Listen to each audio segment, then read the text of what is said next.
요한복음 4장 23절부터 24절 말씀입니다. 아버지께 참으로 예배하는 자들은 신령과 진정으로 예배할 때가 오나니 곧 이때라. 아버지께서는 이렇게 자기에게 예배하는 자들을 찾으시느니라. 하나님은 영이시니 예배하는 자가 신령과 진정으로 예배할지니라. 아멘. 네, 오늘은 요한복음 4장 23절부터 24절 말씀을 중심으로 하나님은 온전하고 흠없는 제사를 받으신다라는 제목으로 성막 강의 99번째 시간이 되겠습니다. 번제라고 하는 것은 하나님께 제물을 올려드릴 때 껍질을 벗기고 각을 뜨고 완전히 그 형체가 보이지 않는 상태, 원래의 그 제물의 형태가 완전히 사라져 버린 거죠. 그리고 그것을 불로 완전히 태워서 하나님께 올려드리는 제사가 바로 번제입니다. 그래서 우리가 하나님께 예배 드릴 때도 먼저는 우리의 모습이 다 사라져 버려야 돼요. 우리가 하나님 앞에 다듬어지지 못한 모습, 또 하나님 앞에 온전치 못한 모습들을 전부 다 각을 뜨듯이 나는 완전히 사라지고 온전히 하나님께 올려드리는 제물이 되어서 완전히 태워서 올려버려야 된다. 이런 의미가 바로 번제이죠. 근데 우리가 사실 살면서 껍질을 벗기고 각을 뜨는 그런 절차를 싫어합니다. 왜? 내가 가지고 있는 원래의 모습들을 버리기 쉽지 않아요.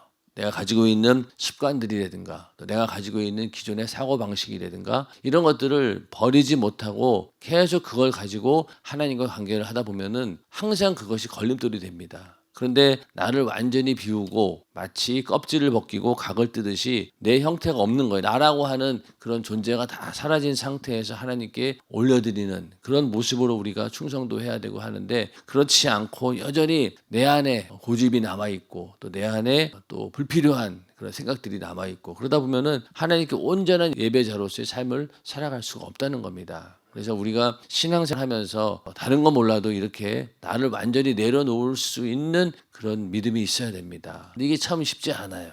쉽지 않아요. 그래서 어떤 사람은 자존심이, 또 어떤 사람은 쓸데없는 고집이, 또 어떤 사람은 자기가 경험했던 그것들을 내려놓지 못하고 기어이 그것이 하나님과의 관계 속에서 걸림돌이 되고 또 충성하면서 그것들이 사람들과의 관계 속에서 문제가 생기고 그런 것들을 우리는 너무나 많이 보게 됩니다. 그래서 우리가 하나님께 온전한 삶을 드리기를 원하는, 또 그런 삶을 살기 원한다라고 하면 먼저 나를 다 내려놓아야 된다는 겁니다. 오늘 이 말씀은 우리가 너무나 잘 알고 있는 말씀이죠. 예배하면 항상 이 말씀이 얘기가 되니까요. 이 말씀은 사마리아 여인에게 예수님께서 하셨던 말씀입니다. 그런데 이 사마리아 여인과 왜 이런 대화를 나누었느냐? 사마리아는 북이스라엘의 수도입니다. 그리고 처음에 이스라엘이 한 나라였는데 남유다와 북이스라엘로 갈라지게 되죠. 그래서 북이스라엘의 10개의 지파가 분리가 되고 또 이제 남유다는 2개의 지파가 남았는데 예루살렘이 있는 곳이 바로 남유다 쪽입니다. 그러니까 원래는 이 이스라엘 사람들이 예루살렘에서 다 제사를 드렸어요. 근데 나라가 갈라지다 보니까 북이스라엘에 있는 사람들이 예배를 드릴 수가 없잖아요. 남유다로 내려와야 되는데 내려올 수도 없고, 또 북이스라엘에서 정치적으로 북이스라엘 사람들이 자꾸만 남유다로 내려가면 안 되잖아요. 그리고 예루살렘이라고 하는 것을 동경하고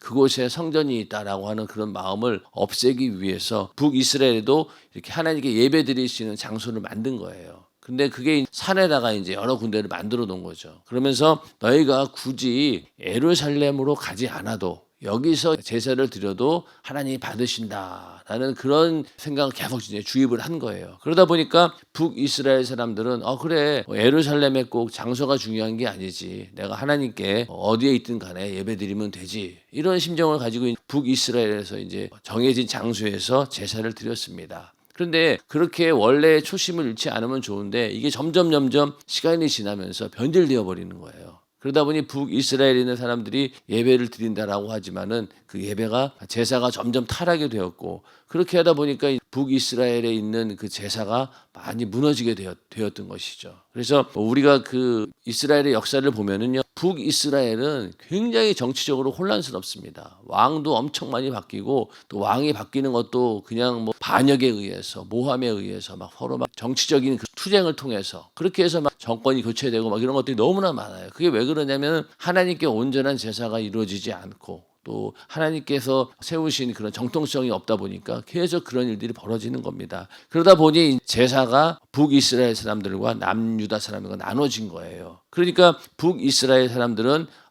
여기서 제사 드려도 된다라고 얘기하고 있고, 남유다 사람들은 어떻게 생각하겠어요? 야, 거기서 제사 드리면 안 돼. 반드시 예루살렘에서 제사 드려야 돼. 이게 서로 의견이 막 있었던 거예요. 근데 거기에 대해서 예수님께서 한마디로 이제는 산에서도 제사 드리는 것이 아니고 또 성전에서 제사 드리는 것이 아니라 바로 이제 신령과 진정으로 예배하는 그때가 올 것이다. 이렇게 말씀을 하고 있습니다. 결국은 북이스라엘도 망하고 남유다도 망하고 또 성전도 다 회파가 돼버리고 없어져 버리고, 이제는 모든 사람들의 심령 가운데 예수님께서 부활하신 이후로 우리 안에 성령께서 오시고 그때부터 신령과 진정으로 예배드린다. 그러니까 우리가 성령으로 함께 예배드리고 또 그 가운데 진리의 말씀으로 예배드리는 그런 때가 온다라고 예수님께서 말씀하셨고, 지금 우리 시대에는 그게 이미 이루어진 상태입니다. 그래서 우리는 예배 드릴 때 물론 성전에서 예배를 드리는 게 중요하죠. 우리가 지금 내 안에 성령님이 함께 하시고 예수님이 계신다라고 해서 아무 데서나 예배 드린다고 되는 것은 아닙니다. 정한 장소에 와서 우리가 예배를 드려야 해요. 그러나 우리의 심령 가운데 어떠한 모습으로 예배 드리냐가 중요하다는 거죠.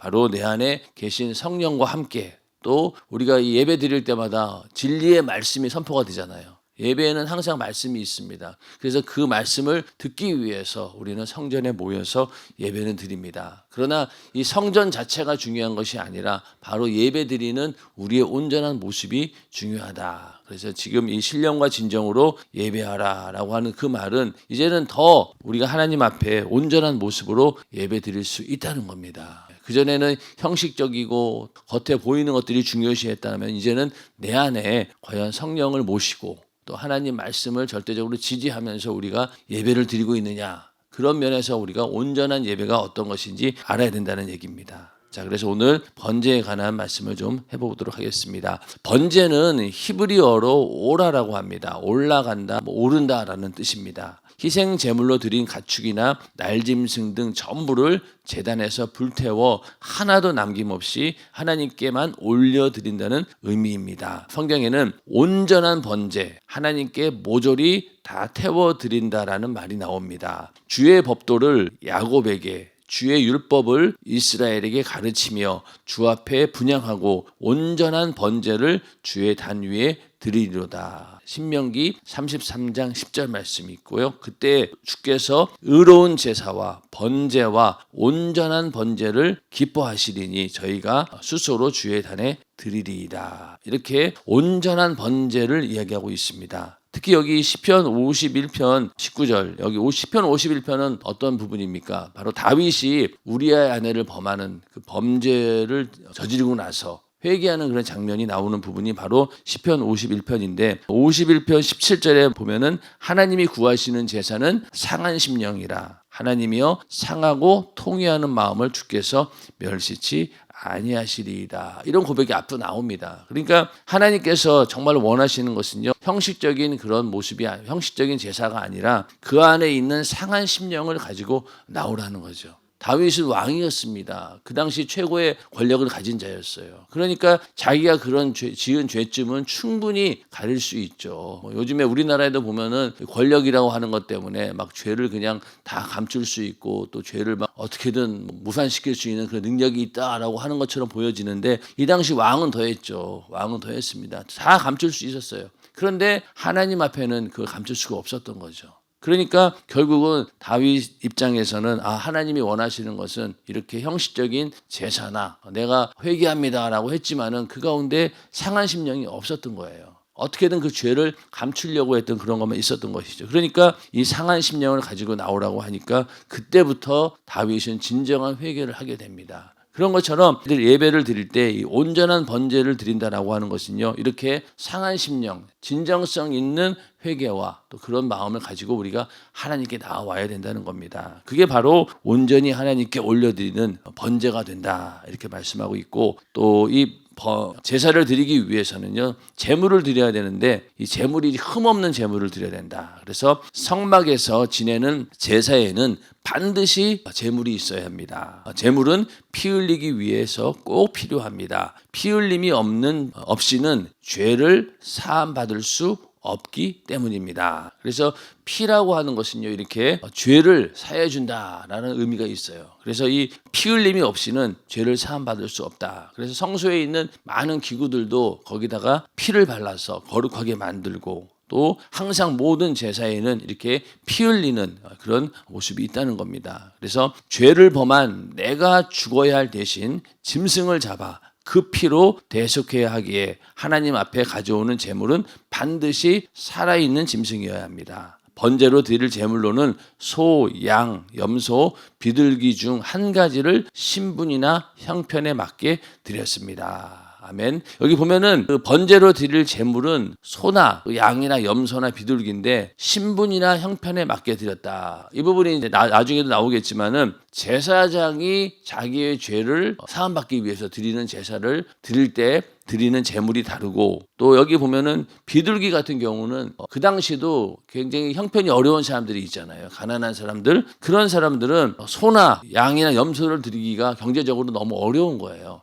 그러니까 너희가 그러지 말고 너희는 비둘기를 잡아드려라, 이렇게 말씀하고 있는 거죠. 그렇기 때문에 그 당시 신분이나 형편에 맞게 하나님께서 제사의 제물을 드리라고 말씀을 하고 있는 겁니다. 그래서 그 제물로는 이런 것들이 있는데, 그래서 제사를 드리는 자가 그 제물을 성막문 앞으로 끌고 왔고, 제사장은 성막문에서 이 제물을 받았는데 제물은 흠없는 것이어야 했습니다. 자, 예수님께서 그 비둘기를 팔고 또 양을 팔고 이런 그 성전 앞에 있는 그런 사람들을 보고 막 다 뒤집어 버리시고, 이게 너희가 이 광도의 구렬로 만든다 이러면서 막 대노하는 그런 장면이 나오지 않습니까? 거기에 보면은 이제 이 흠없는 제물을 드려야 된다라는 것 때문에 이제 거기 이제 비둘기도 팔고 양이나 염소도 팔고 그러는데, 보면은 정말로 약간 좀 흠이 있는 것들을 잔뜩 진열해 놓고 그 가운데서 온전한 게 하나 있는 거예요. 그러니까 이 흠이 있는 것들은 가격이 싸요. 쭉 진열해 놓은 거는. 그러니까 이 이스라엘 사람들은 흠없는 제물을 드려야 되는데 거기 보니까 쭉 놓여 있는 게 다 흠이 있는 거예요.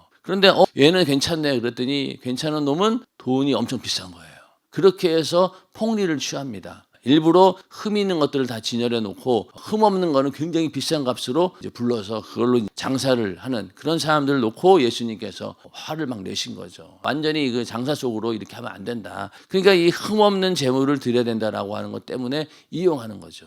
그렇게 해서 이스라엘 백성들은 어떻게든 흠 없는 제물을 드리기 위해서 그렇게 웃돈을 주고라도 어떻게든 하나님께 흠 없는 것을 드리려고 했던 것입니다. 그 예물이 소의 번제이면 흠없는 수컷으로 회막문에서 여호와 앞에 연락하시도록 드릴지니라. 하나님께서는 눈먼 것이나 상한 것이나 몸이 베인 것이나 종기 있는 것이나 괴혈병, 피불병의 일종이라고 합니다. 있는 것이나 비루 먹은 피부가 헐어서 털이 빠진 것을 드리지 말라고 하셨습니다. 이게 다 정해져 있는 거죠. 그 외에도 황소나 순양일 경우 거세했으면 제물로 바칠 수 없고, 또 난지 8일 전에는 제물이 될 수 없고, 또 어미와 새끼가 같은 날에 죽임을 당해서도 안 된다라고 이렇게 말씀하고 있습니다. 레위기 22장 17절부터 33절을 쭉 보면요, 이렇게 드려서는 안 되는 그런 제물에 대해서 쭉 언급을 하고 있습니다. 그만큼 흠없는 제물을 드리는 것이 중요하다라는 것이죠. 그래서 오늘날에 이제 우리가 이 제사를 오늘날 드려지는 예배로 본다라고 하면은요, 오늘날 우리의 예배도 흠없는 것을 드려야 되는 것이죠. 흠없이 드려야 된다는 겁니다. 하나님께서는 무엇이든 온전한 것을 받으시기에 제사할 때도 흠없는 제물을 요구하십니다. 하나님은 안식일을 흠없이 보내기를 원하시고 흠없는 찬양과 예배를 받기 원하십니다. 그래서 안식일을 거룩하게 지내라. 안식일에는 물건을 사지도 팔지도 말라. 또 여행도 하지 말라. 이날은 사사로운 말도 하지 말라. 오락도 하지 말라 하시면서 안식일을 거룩하게 지키면 복을 준다고 약속하셨습니다. 그러므로 거룩한 날을 온전히 하나님께 드리되 흠이 없어야 합니다. 우리의 삶 가운데 하나님께 흠없는 예배를 드린다라고 했을 때 가장 중요한 것은 바로 이 안식일을 거룩하게 지키는 것이죠. 오늘날은 이제 안식일이 아니고 주일이기 때문에 주일을 거룩하게 우리가 지켜내야 됩니다. 그래서 주일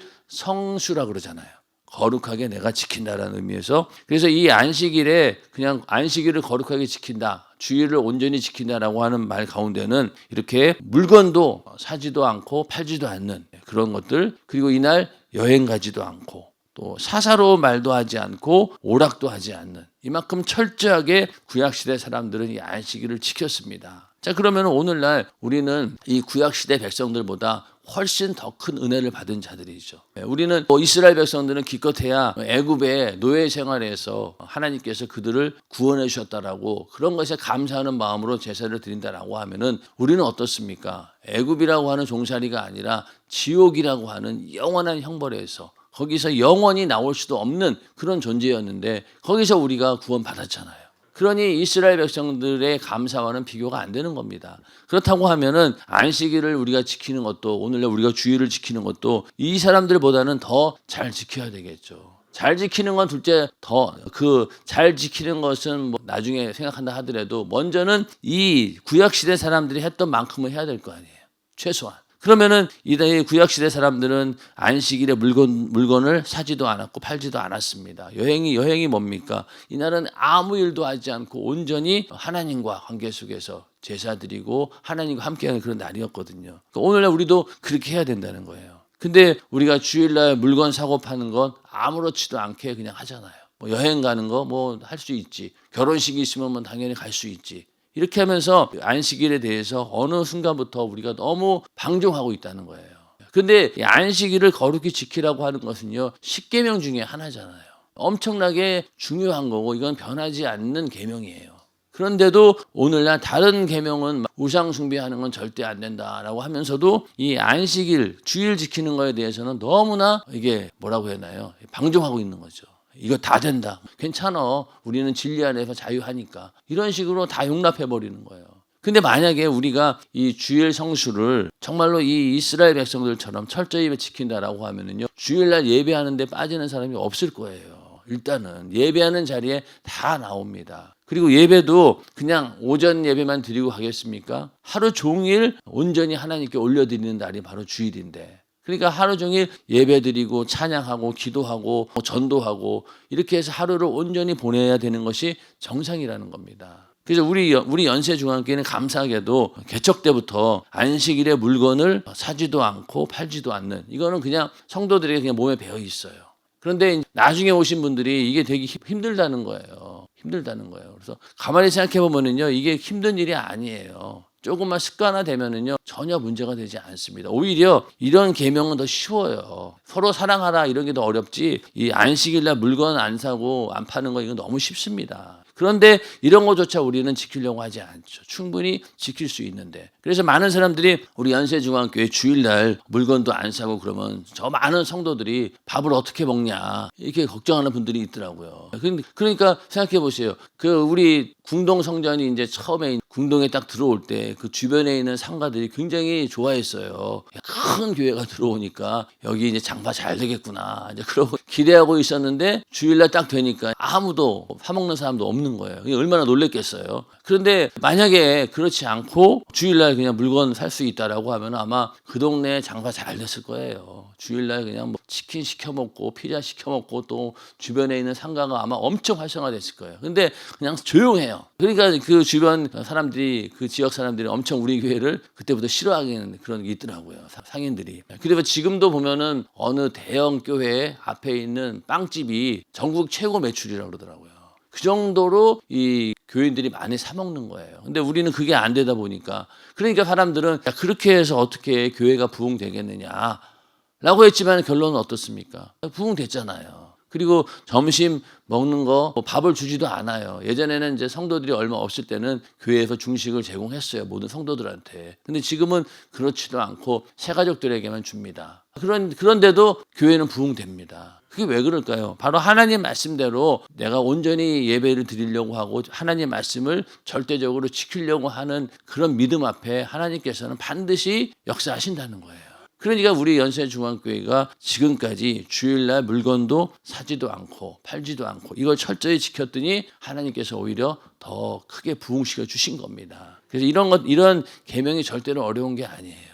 우리가 사실 이런 사소한 작은 것들부터 지켜야지만이 큰 것도 지킬 수 있습니다. 근데 사람들은 이런 것들은 다 그냥 간과하잖아요.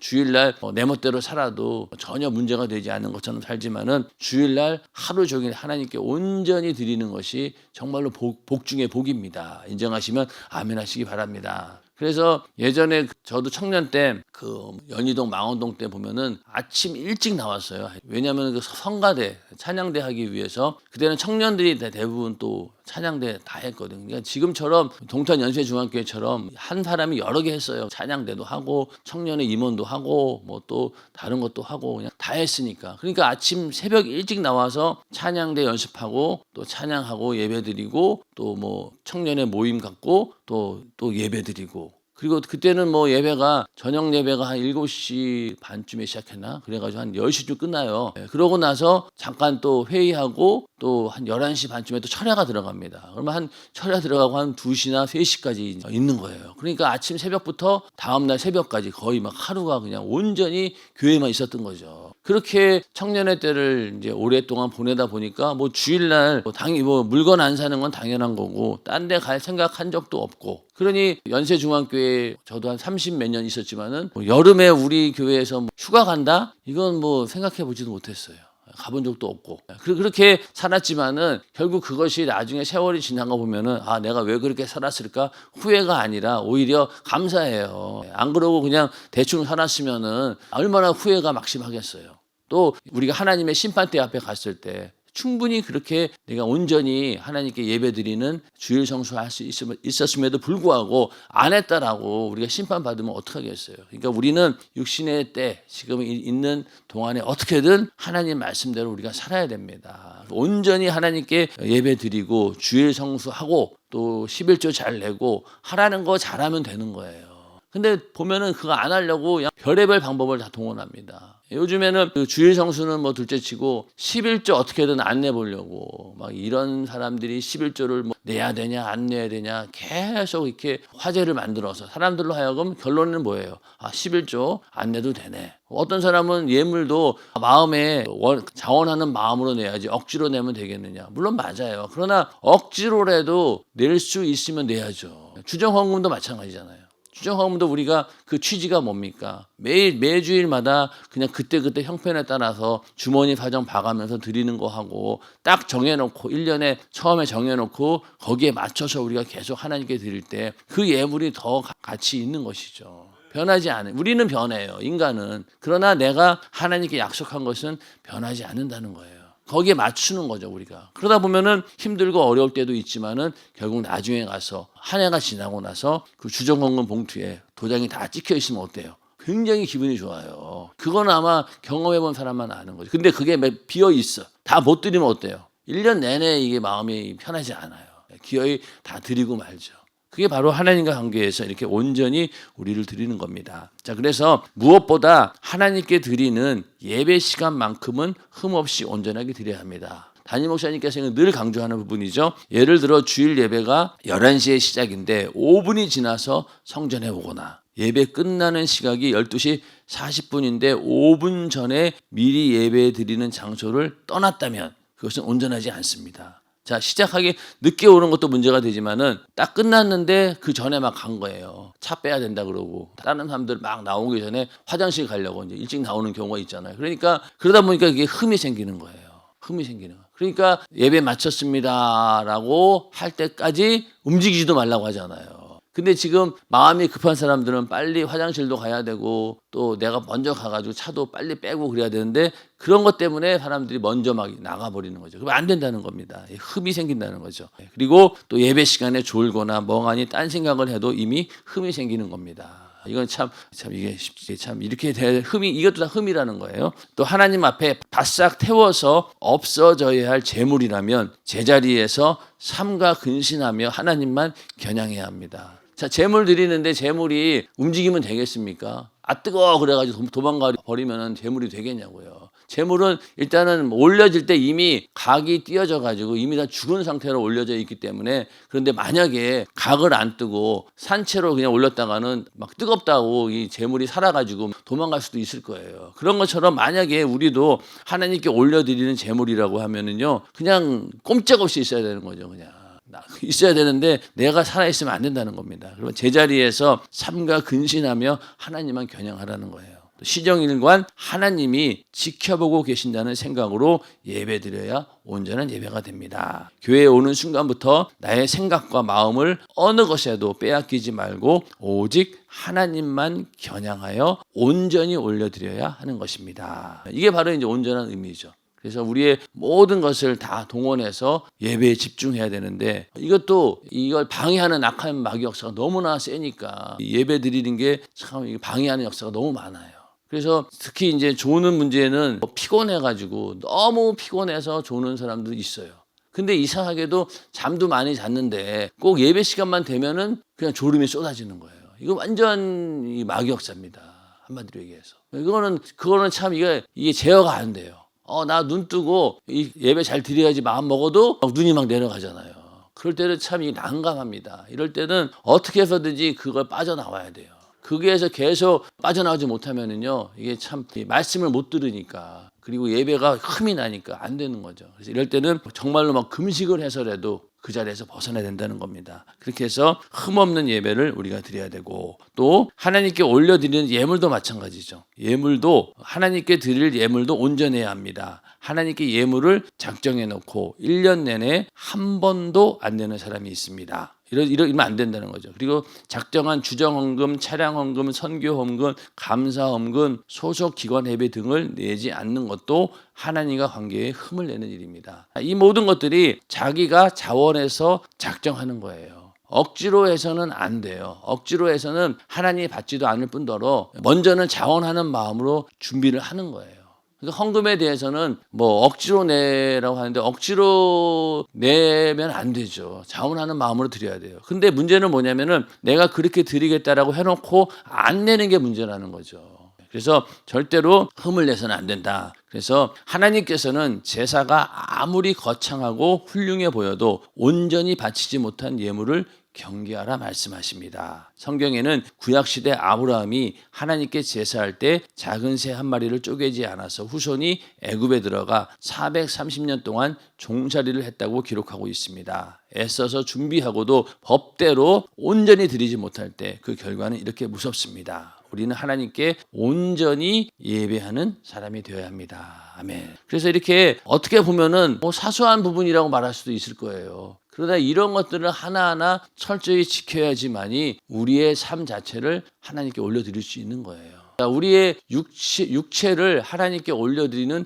거룩한 산 제사가 되어야 된다라고 말씀을 하고 있습니다. 우리의 육신의 삶을 하나님께 올려드리는 제사로 드린다라고 하는 것은, 여기서 우리가 보면 전부 다 육신적인 행동이잖아요. 자, 주의를 온전히 지키는 것, 내 육신을 성전 예배하는 자리에 앉혀놓고 하루 종일 예배 드리는 거잖아요. 그리고 또 예물 드리는 것도 내가 마음의 감동대로 우리가 작정을 하고 드리는 거잖아요. 행동이잖아요.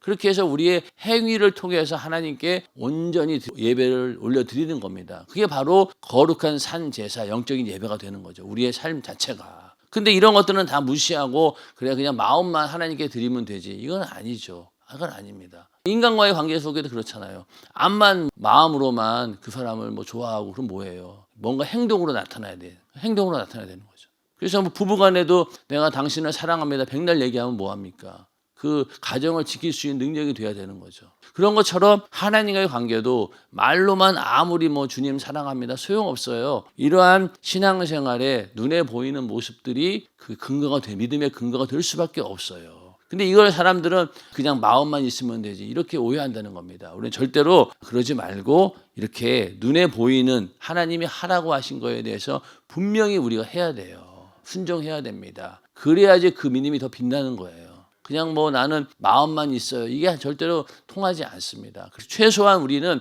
구약시대 사람들보다는 더 하나님께 감사하고 예배드리는 자세가 달라야 된다는 겁니다. 그렇기 때문에 오늘 이 말씀들이 이건 구약에 있는 말씀이지 이건 뭐 오늘날 시대와 맞지 않아. 그런 말이 통하지 않아. 그럼 뭐하러 하나님께서 구약 성경을 주셨겠어요. 뜯어버리지 그냥.